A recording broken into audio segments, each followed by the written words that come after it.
Hey there, Twitter enthusiasts. Welcome back to another tutorial. Today, we're diving into a topic that's often requested: how to turn on sensitive content settings on Twitter using your iPhone. First, open Chrome. And then search twitter.com. Make sure you're logged into your account. Once you're in, head to your profile by tapping on your profile picture in the top left corner.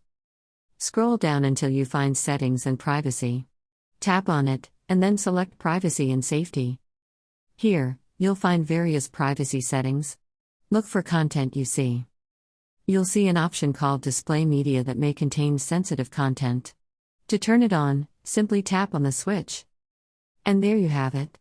You've successfully turned on sensitive content settings on Twitter using your iPhone. Now, your feed should only display content that's not marked as sensitive. And that's a wrap for today's tutorial on turning on sensitive content settings on Twitter using your iPhone. If you found this video helpful or entertaining, don't forget to give it a thumbs up and hit that subscribe button so you never miss out on future content.